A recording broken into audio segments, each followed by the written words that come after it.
He'll promise all sorts of things, or implied promises that he's going to sort all sorts of things out. If they get to power, it'll be on the back, just as the Brexit vote was a vote against immigration, far more than anything else, about taking back control to take our borders, control of our borders back. How do you feel about Nigel, the man who has been on camera saying that he was responsible for the downfall of the British National Party? And in that, he tells the truth, largely. That was by far the most effective way that we were stopped, by the BBC promoting him and what was then UKIP. So I've got no time for him. And most of all, he will get elected from people who just say, I just want my country back, and this is a chance. There's no possibility of that, because in the end, he's a creature of capitalism, absolutely, as a former merchant banker, financier, and so on. And the simple fact is, demographically, we can't turn the clock back like that. It's now not possible, unfortunately. Are you of that position that it's too late? Yes, we're going to move into something different, and we have to discuss. Obviously, there's a huge amount of fear about what it's going to be. We have to discuss sensibly what it's going to be and how we can try to make the thing work.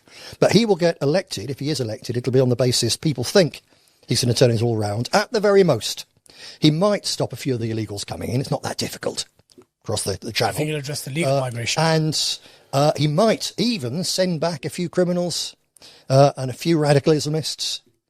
A few. But it'll be like Meloni in Italy, who came to power on the basis of going to stop immigration, reverse it, and so on. And she's slowed down very drastically the number coming across the Mediterranean illegally. But she's basically opened Italy's borders to huge numbers coming in legally, many of them being Indian Hindus. And you're talking hundreds of thousands. Well, same in the UK. And Farage will do the same. In 2023, 230,000 Indians came here legally. Yes. The highest number, quite significantly more than any other country. Yeah, absolutely. And Farage is there to do that. So it's partly it's a safety valve thing.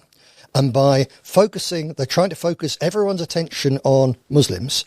And I think that to a degree they've realised, post the Gaza thing, that actually throughout Western Europe, that here is a population which isn't malleable either to the Zionist agenda or to the modernist agenda, the LGBT, etc., etc.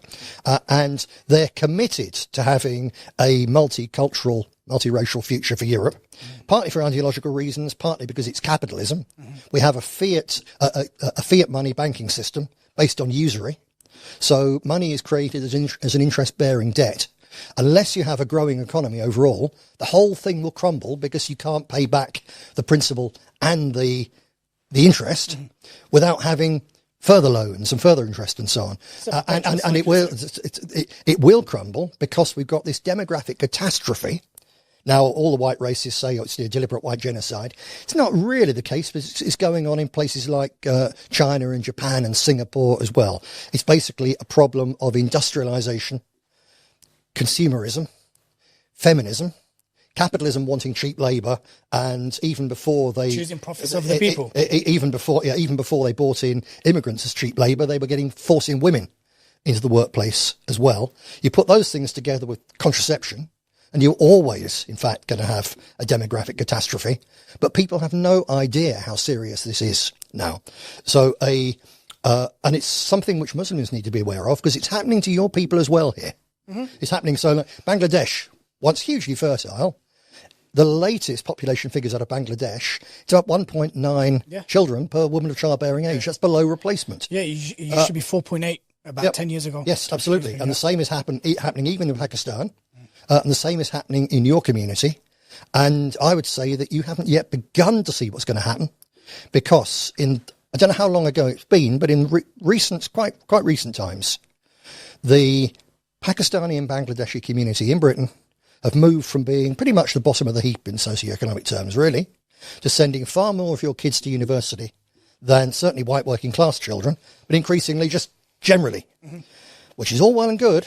The minute you send girls to university, you've lost them, because at most, they're going to, at best, they're going to have their career and then come back and start having kids at the age of 35.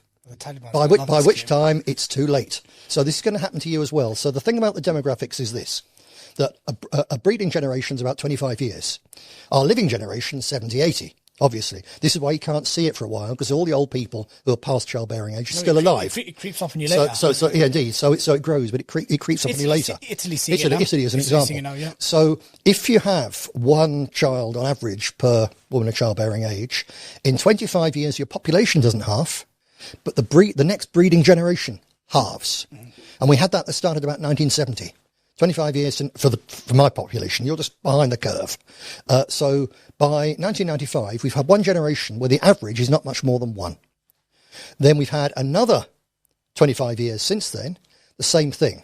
So we've gone from 100% breeding population to 50% in the first generation. We're already through the second one. We're 25%. We're partway to the third. So our population, our breeding population, is going to be 12.5% of what it was when I was born. That's the scale of the change, and you cannot have that collapse in your population in a capitalist society based on usury. Therefore, they have to do something about it. And the only thing that they can think of, obviously, they should simply ban abortion, stop contraception, tax childless couples and all the rest of it. You can't do that in a democracy. So the only thing they can do is to try and bring in people from abroad, which, if they're people who are fully assimilable and going to come and work, it could be done. I wouldn't want it because it